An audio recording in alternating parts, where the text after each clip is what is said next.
ano yung, tinatalakay nga natin na Prof, ano, regarding po dito sa, case na ito ni, Senator Joel Villanueva. Kasi, napapatanong lang tayo lalo dun sa binanggit po na bahagi kanina 'no, ni Ombudsman Rimulyan. Sabi niya na hindi naman ito na-publish, hindi rin ito nailabas sa media. So, wala po talagang, nakaalama halos, nito ano. Of course, sa bukod po dito sa nagdesisyon nga na si Ombudsman Martirez. So tanong natin, is it really possible po ano, Prof, na i-dismiss yung kaso na nagkaroon na po ano na or already decided na po with the finality po, katulad nga po nito, yung kay Senator Villanueva po?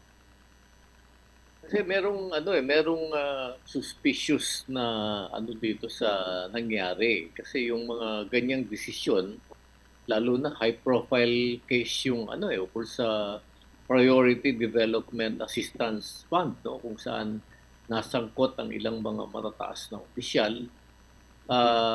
Dapat kasi yung desisyon dito ng ombudsman, lalo na may kinalaman itong mga cases na ito sa taxpayers' money, yung pera ng taong bayan.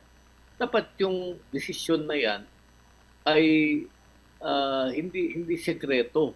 Talagang open book para malaman ng mamamayan kung anong nangyari talaga doon sa reklamo, no, na sinampa sa kanila, no. Mm. Hindi pwedeng kahit kasi mga ordinary court cases, pinapublicize yan no. Binibigyan ng access yung media sa resulta. Mm.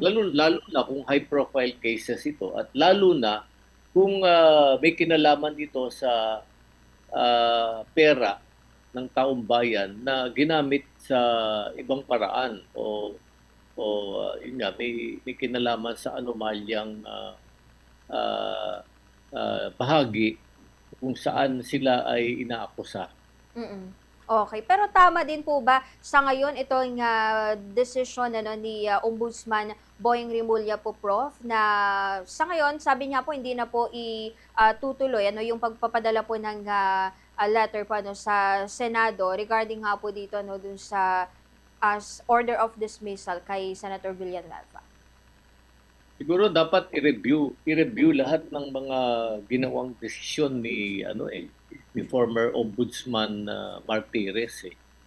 Kasi lumalabas na maraming mga cases, no, kung saan nasasangkot yung mga malalapit sa dating pangulo na siyang nag-appoint sa kanya bilang ombudsman noong panahon yon, ay ito'y either pinagtatakpan o kaya talagang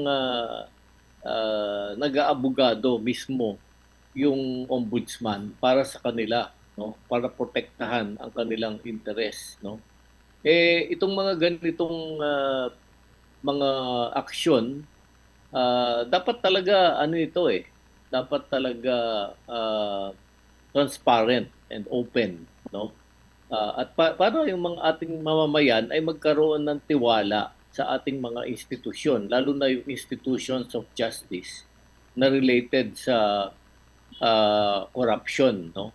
Kasi kung hindi, pag mawawala yung tiwala ng ating mamamayan sa mga institusyon nating katulad nito at ang pagtingin nila walang kwenta o kaya walang hindi gumagana yung ating system of justice sa Pilipinas.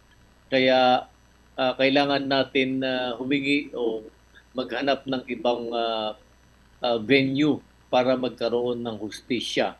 Kasi otherwise, kung ganito, halimbawa, ganitong impression ng mga tao, magkakaroon ng tinatawag na impunity sa corruption, na kung saan merong napatunayan na mga corrupt, no, o nangungurakot na opisyal sa ating pamahalaan, and yet ito'y pinoprotektahan o inaano lang yung kanilang kaso, no, pinabasura.